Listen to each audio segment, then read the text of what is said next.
eu quero falar para vocês sobre 7 pontos fundamentais da visão que nós temos da nossa comunidade.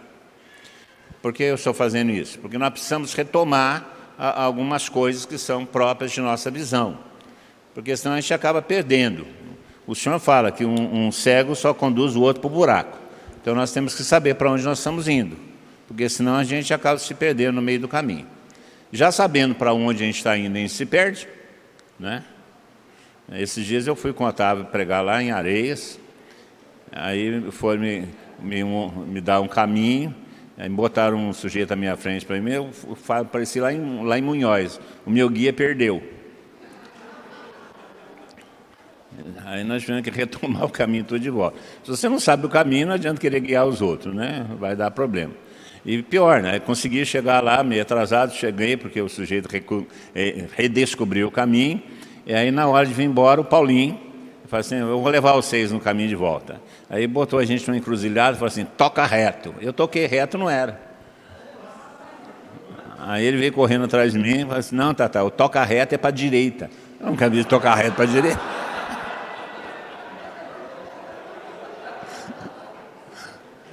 Aí eu perdi na volta também. Então nós temos que saber para onde nós vamos. Então nós temos que ter os pontos de visão. O que nós estamos objetivando, quais são os elementos fundamentais de nossa organização, de nossa fundação, o que nós queremos. Então o primeiro ponto de visão que nós não podemos perder de vista, para não nos perdermos, é Pentecostes. Pentecostes naquela visão que nós temos. Pentecostes tem 3 aspectos. Experiência de Deus, missão e comunidade. E Atos dos Apóstolos é dividido nessas 3 partes. A experiência de Deus, estavam reunidos, o Espírito Santo veio sobre eles em forma de língua de fogo, o vento ensurdecedor, encheu toda a casa, começaram a rezar. Então, uma experiência de Deus. É lógico que nós entendemos essa experiência de Deus não como fim em si mesmo. Nós entendemos essa experiência de Deus como o início da vida no Espírito. Nós não podemos entender o batismo no Espírito Santo somente como uma experiência crítica, emocional, de primeira conversão. Não. Essa experiência é necessária, é importante que aconteça, mas ela deve nos levar à vida no Espírito. Portanto, toda vez que a gente fala de experiência de Deus, nós não falamos só daquele momento crítico, nós falamos daquele momento crítico juntamente com a consequência disso, que é a vida no Espírito. Então, o primeiro ponto de Pentecostes para nós é experiência, batismo no Espírito Santo e vida no Espírito. Segundo ponto de Pentecostes para nós é missão. Pedro, cheio do Espírito Santo, se levantou juntamente com os 11 e com voz forte disse, essa turma toda que está aí não está bêbada não, porque é muito cedo, porque se fosse tarde provavelmente, mas é muito cedo. Então, o que está acontecendo é o cumprimento da promessa de Deus que vocês ouviram em Joel. Nos últimos dias derramarei do meu Espírito sobre toda a carne. Aí depois de anunciar a vinda do Espírito Santo, o cumprimento da promessa, Pedro começa a pregar o querigma.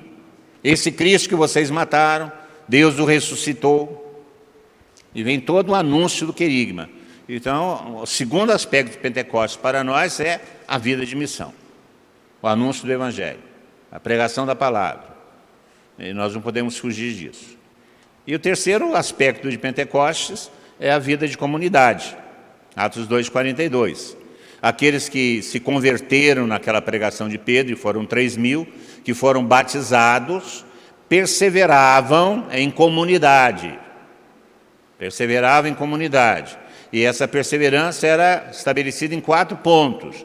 Na doutrina, na fraternidade, na Eucaristia e na vida de oração. Então, esses são os 4 pontos fundantes das comunidades.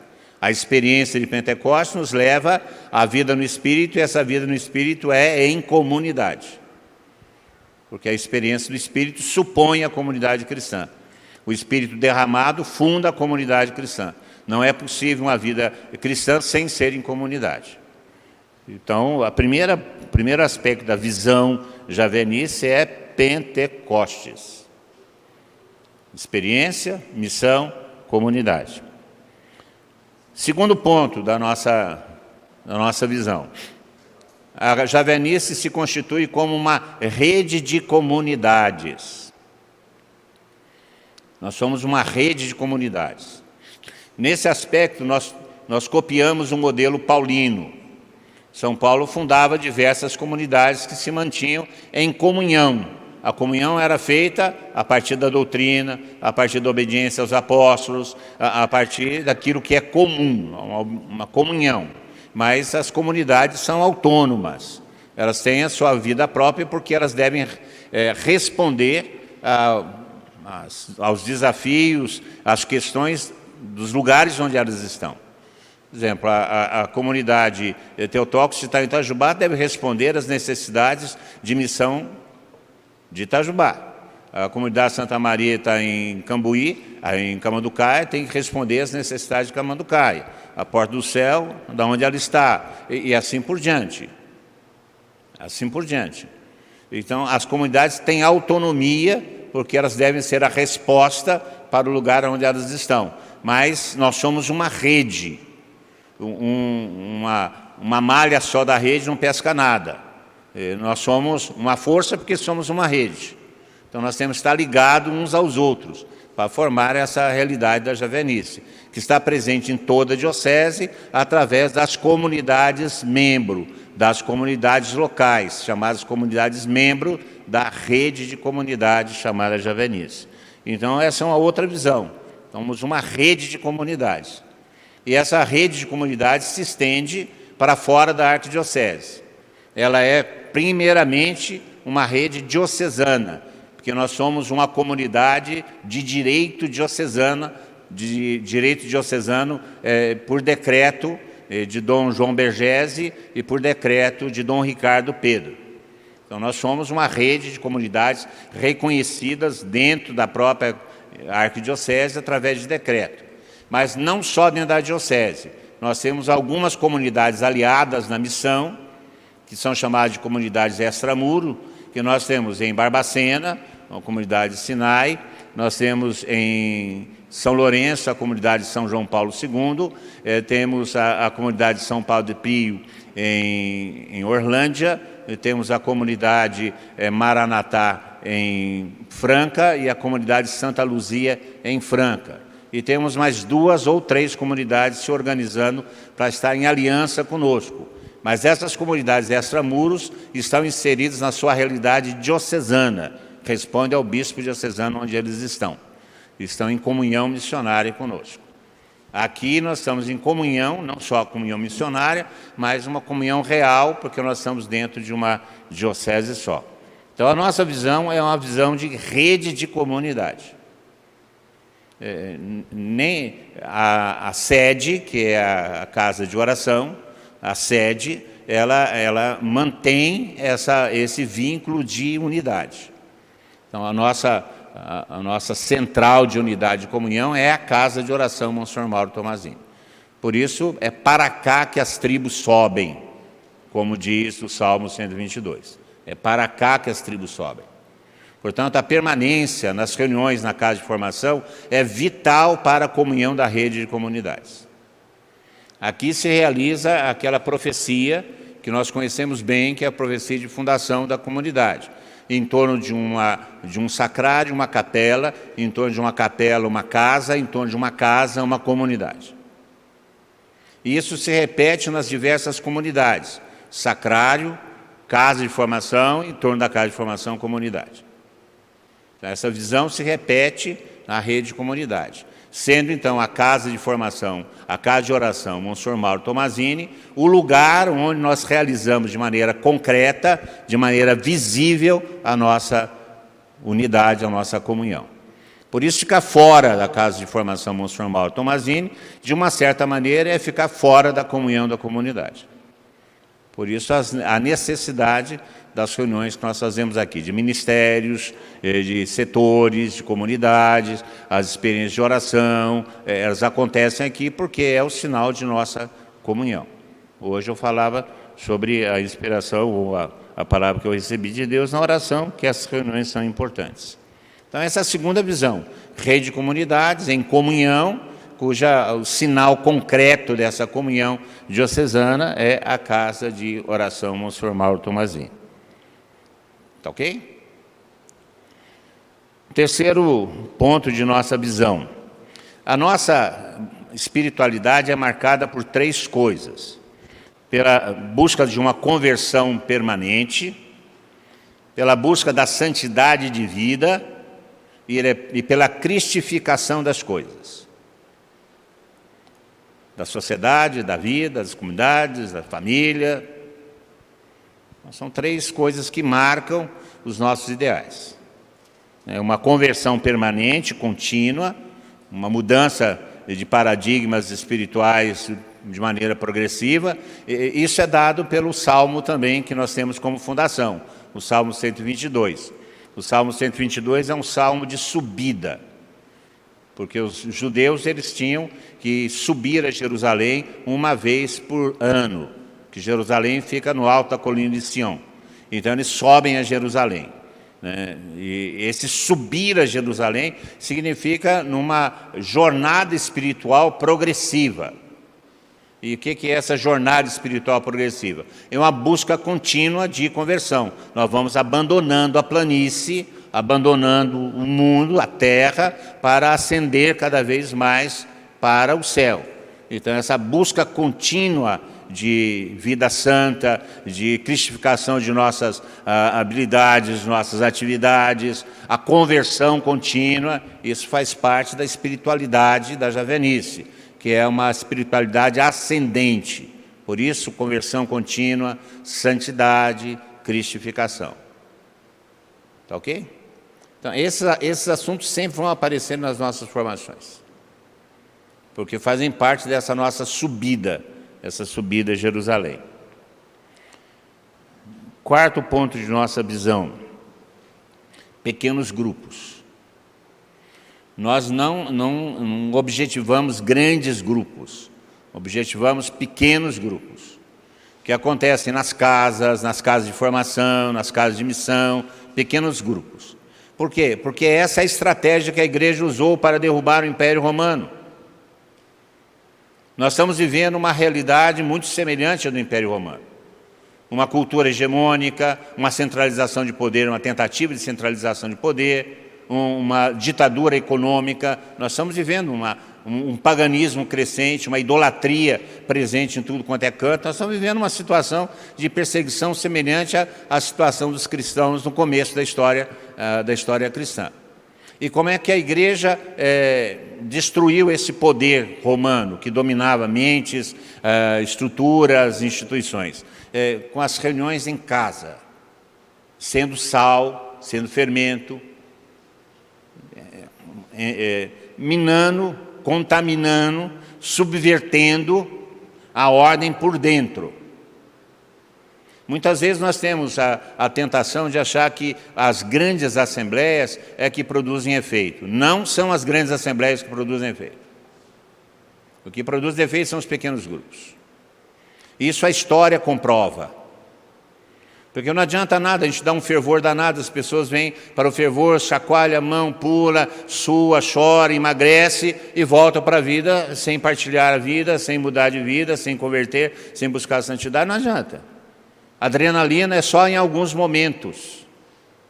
Adrenalina não é a prática normal da vida cristã. É claro que em alguns momentos temos que ter assembleias que animam, que faz com que a gente ande um pouco mais, dê um pouco mais de entusiasmo. É claro que não estou falando que nós não devemos fazer assembleias, não é isso. Mas a nossa prioridade é pequeno grupo. E vocês podem ver como é difícil a gente implementar essa visão.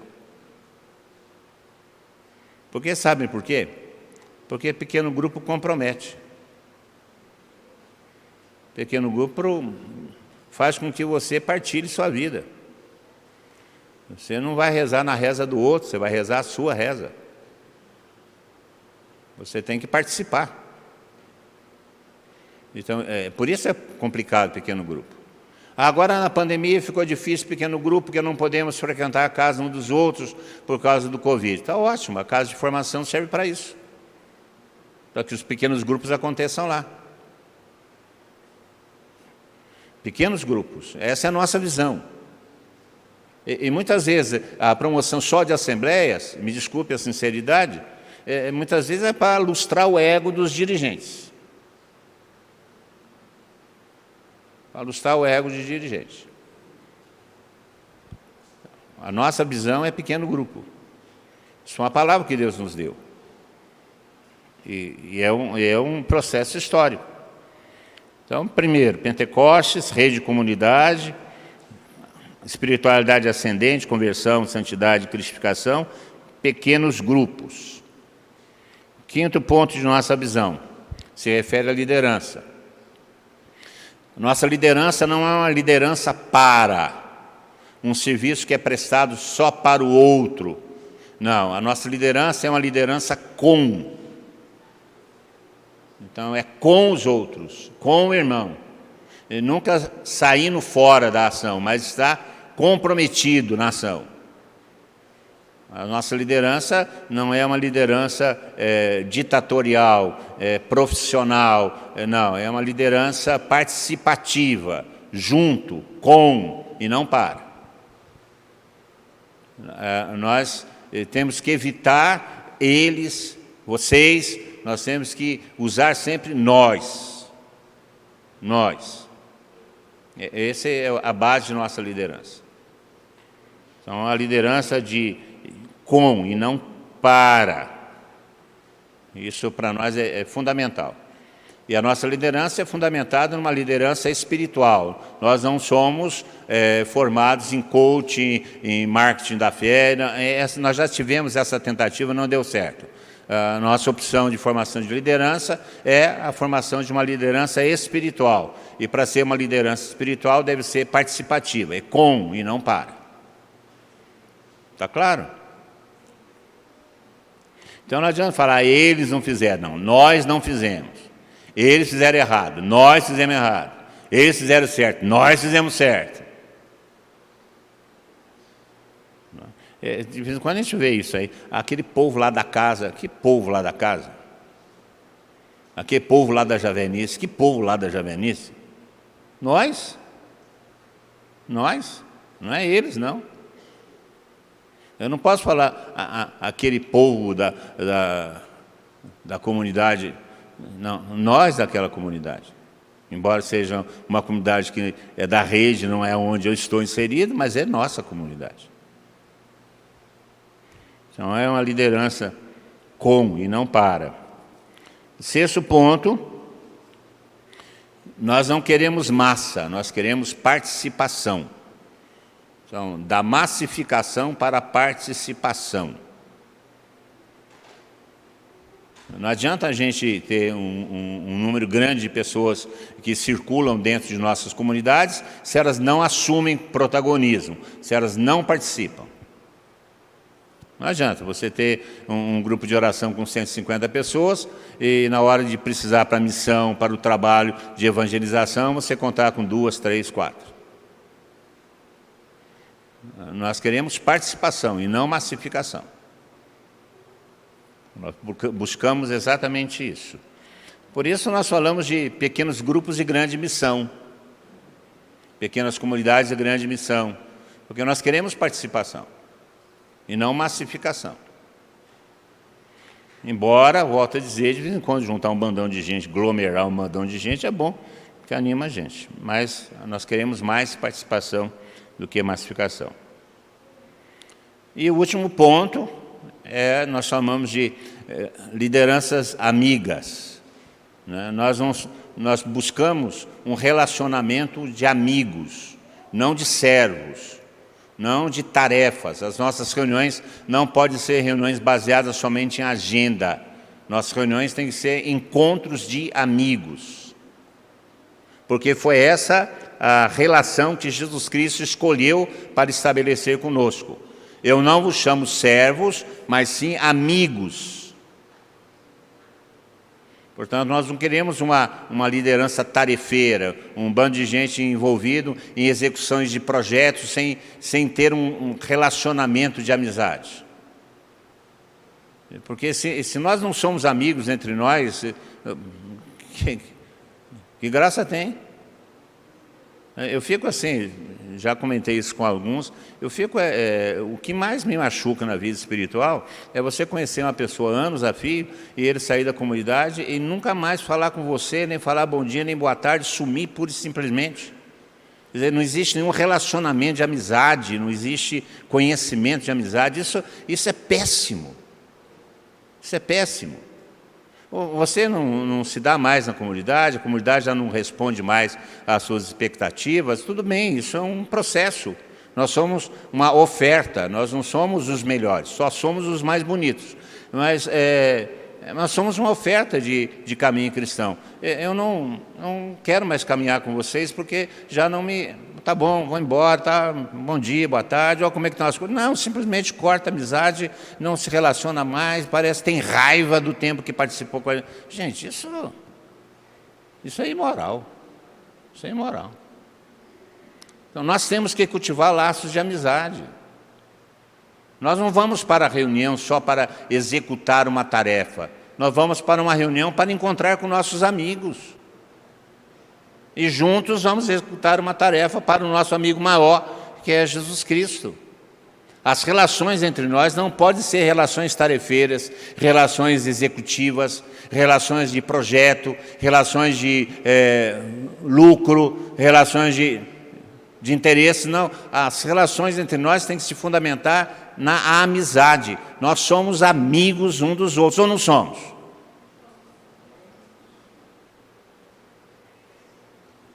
Senão não tem graça, gente. Parece que as amizades do mundo têm mais força que a amizade que existe entre nós. Então a amizade é uma coisa importante para nós jovens, faz parte da nossa visão. Por isso que a gente está aí preocupado em como é que nós vamos fazer para aglomerar no final do ano. Porque nós temos que dar um jeito de fazer o convívio no final do ano, né? Aí o pessoal fala assim, vamos fazer convívio com distância social. Como é que você vai fazer convívio com distância social? Aí você arma uma churrasqueira para fazer um churrasco, como é que você vai fazer a distância da churrasqueira? Distância social, não tem jeito. Então, nós estamos com a dificuldade de fazer o convívio porque a gente não sabe como é que vai ser. Né? Ou senão se vir marmitex e cada um come num canto para não... Gente, convívio é aglomeramento, não adianta. Então, vocês façam favor de vacinar até dezembro, segunda, terceira, quarta, quinta dose, para ver se a gente consegue fazer uma reunião de amigos. De amigos. Carteirinha de vacinação. Vai ter nego que vai dar carteirada. Vai falar que vacinou, não vacinou. E o nosso processo de formação de liderança, de amizade, é o processo de discipulado. Não é um processo de uma escola formal, mas discipulado.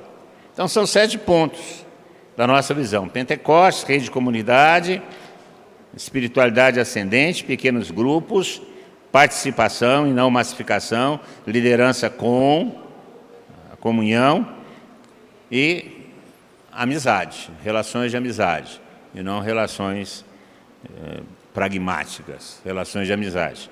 E esse processo todo é formado através de discipulado e não através de outra forma. A nossa escolha de formação foi discipulado. E tem diversos tipos de discipulado. Tem o discipulado, tem o discipulado dos compromissados, tem diversos tipos de discipulado, que é o nosso processo de formação. Está claro? Senhores líderes, é essa visão que nós estamos perseguindo desde 1977. Essa visão foi sendo formada. Não é uma visão que Deus nos deu de imediato. Foi uma visão que foi sendo formada e que nós estamos ainda apurando. Já teve algumas outros elementos que nós percebemos que se ajuntava até a gente ficar naquilo que é essencial. Então, é a nossa visão de comunidade. Bom, perguntas, dúvidas? Tranquilo? Se tiver dúvida e não perguntar, cale-se para sempre.